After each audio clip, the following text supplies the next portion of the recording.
একটা সময় বইয়ের পাতা ছিল রূপা খাতুনের স্বপ্নের খাতা। 1996 সালে অষ্টম শ্রেণীতে পড়ার সময় তার সেই স্বপ্ন থমকে যায় বিয়ের চাপে। কিন্তু থেমে যাননি তিনি। বই ফেলে রেখে যে হাড়ি করে তুলে নিয়েছিলেন তাকেই বানিয়েছেন এগিয়ে চলার হাতিয়ার। যশোরের লেবুতলা ইউনিয়নের কোদালিয়া গ্রামের বাসিন্দা রূপা এখন পরিচিত কাঁঠাল চিপসের কারিগর হিসেবে।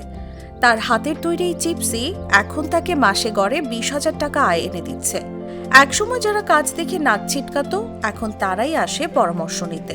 পার্টনার প্রজেক্টের আওতায় আমরা 12 দিনব্যাপী যে অন-দ্য-জব প্রশিক্ষণ প্রদান করি, এই প্রশিক্ষণ প্রদান করার সময় আমরা যখন বাছাই করি তখন আমাদের কাছে যারা আবেদন করে এর ভিতর থেকে আমরা সরজমিনে পরিদর্শন করি আসলে কেউ উদ্যমী কিনা বা তার মাধ্যমে 10 জন মানুষের কর্মসংস্থান সৃষ্টি হবে কিনা, এই বিষয়গুলো আমরা বিবেচনায় নিই।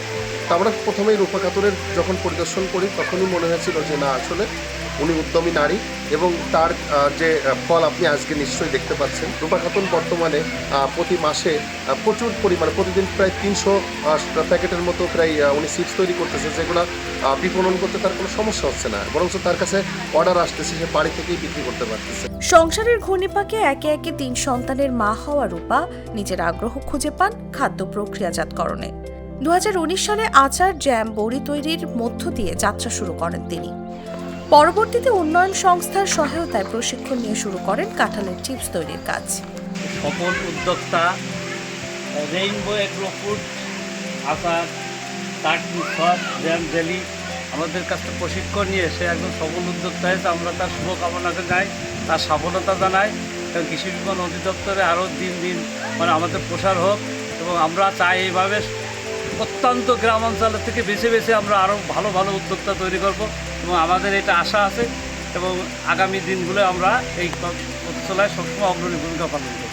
রূপাই চিপস হাতে তৈরি করেন। কাঁঠাল কেটে কোষ ছাড়িয়ে তেলে ভাজা হয়, মশলা মিশিয়ে করা হয় প্যাকেটজাত। প্রতিদিন 300 প্যাকেট বিক্রি করেন তিনি।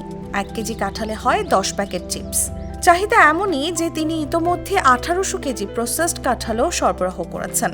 আমার এই ফুড নিয়ে কাজ করার মূল উদ্দেশ্য হচ্ছে যে সিজনালি যে সবজি এবং ফলগুলো সিজনের সময় কিন্তু অনেকটা নষ্ট হয়ে যায়। সে আমার চিন্তা হচ্ছিল যে আমি এই সবজি এবং ফলগুলো কীভাবে প্রসেস করে রেখে সারা বছর আমরা পুষ্টির চাহিদা মেটাতে পারবো, দেশের উন্নতি করতে পারবো এবং নিজে অর্থনৈতিকভাবে স্বাবলম্বী হতে পারবো। এই জন্যই আমার মূলত হচ্ছে এই ফুড নিয়ে কাজ করা। আর সবচেয়ে বড় কথা যে আমি একটা কাজ শিখেছি, আমি একজন উদ্যোক্তা হয়েছি, পাশাপাশি আমি কিছু নারীদের কর্মসংস্থানের জায়গাও তৈরি করতে পেরেছি। বর্তমানে প্রিজম এগ্রো অ্যান্ড ফুডের সহায়তায় প্রশিক্ষণ নিয়ে পণ্য মান উন্নয়নের চেষ্টা করছেন রূপা। চাইছেন আধুনিক যন্ত্রপাতি যাতে প্রক্রিয়াটা আরও সহজ হয়। আমি প্রতি মাসে এই কাঁঠালের চিপসের হচ্ছে 10,000, 9,000, 10,000 প্যাকেট করে উৎপাদন করতে পারছি এবং সেল করতেছি। রূপা এখন শুধু একজন নারী না, একজন অনুপ্রেরণা। তিনি প্রমাণ করেছেন স্বপ্নকে কখনো পুরোপুরি থামানো যায় না। ঠিক সময়ে ঠিক পথে হাঁটলে কাঁঠাল থেকেও চিপসে বাজিমাত করা যায়। নিউজ ডেস্ক, জাগো নিউজ।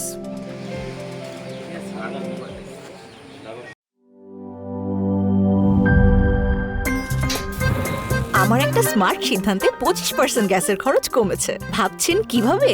সাধারণ গ্যাস স্টোভ বদলে আমি এনেছি আরএফএল গ্যাস স্টোভ। এর সাইন্টিফিক নজল ও ব্রাস বার্নার ক্যাপ সমানভাবে তাপ ছড়িয়ে রান্না করে দ্রুত। তাই গ্যাসও বাঁচায় 25%, টাকাও বাঁচে 25%। আরএফএল গ্যাস স্টোভ নিরাপদ ও গ্যাস সাশ্রয়ী।